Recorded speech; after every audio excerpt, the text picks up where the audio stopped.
नमस्ते, स्वागत छ यहाँहरूलाई मेरो च्यानलमा। आज म यहाँहरूलाई आलु चप बनाएर देखाउँछु। आलु चप बनाउनको लागि मैले लिएको छु बेसन। अब यसमा थोरै बेसार, नुन, रातो धुलो खुर्सानी र थोरै जिरा धनिया पाउडर राख्ने। अब यसलाई एकपटक मिक्स गर्ने। अब यसमा चाहिँ थोरै पानी राख्दै यसको चाहिँ ब्याटर बनाउनु पर्छ। ब्याटर चाहिँ धेरै बाक्लो अथवा धेरै पातलो हुनु हुँदैन।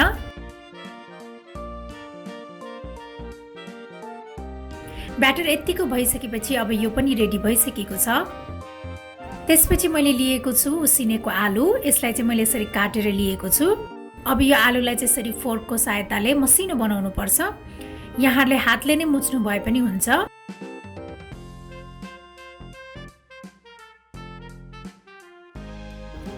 अब आलु यतिको मसिनो भइसकेपछि अब यसमा मसिनो पारेर काटेको प्याज राख्ने, हरियो खुर्सानी,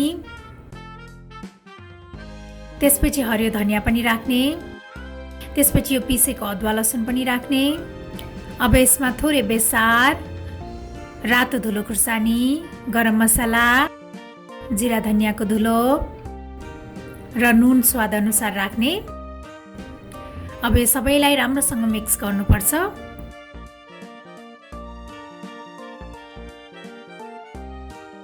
यो आलु र मसला पनि राम्रोसँग मिक्स भइसकेको छ। अब सफा हातमा पानी लगाउँदै यसलाई चाहिँ यस्तो सेप बनाउने।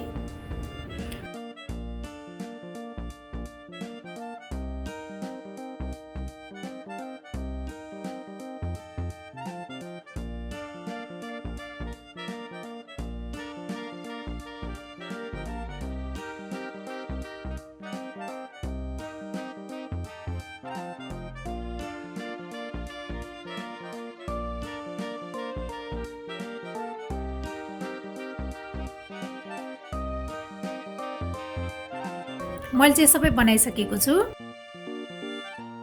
अब यसलाई यसरी बेसनमा डुबाउँदै फ्राई गर्दै जानुपर्छ।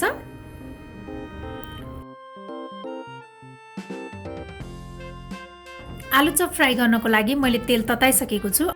अब यो तेलमा आलु चप राखेर फ्राई गर्ने।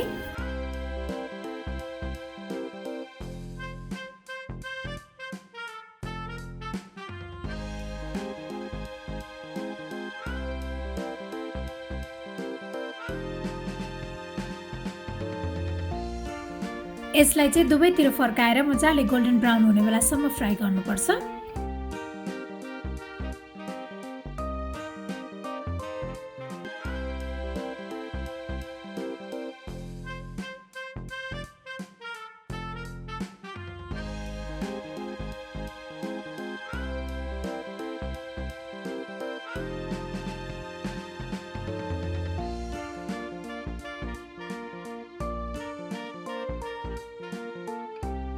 अब हाम्रो यो आलु चप चाहिँ सर्भ गर्नको लागि रेडी भइसकेको छ। मैले चाहिँ यसलाई पिरो टमाटरको अचारसँग सर्भ गरेको छु। मलाई आशा छ यहाँहरूलाई यो सजिलो आलु चप बनाउने रेसिपी पक्कै पनि मन पर्यो होला। र मेरो अरू यस्तै रेसिपीहरूको लागि प्लिज मेरो च्यानललाई सब्स्क्राइब गरिदिनु होला र मेरो भिडियोलाई लाइक, शेयर र कमेन्ट पनि गरिदिनु होला।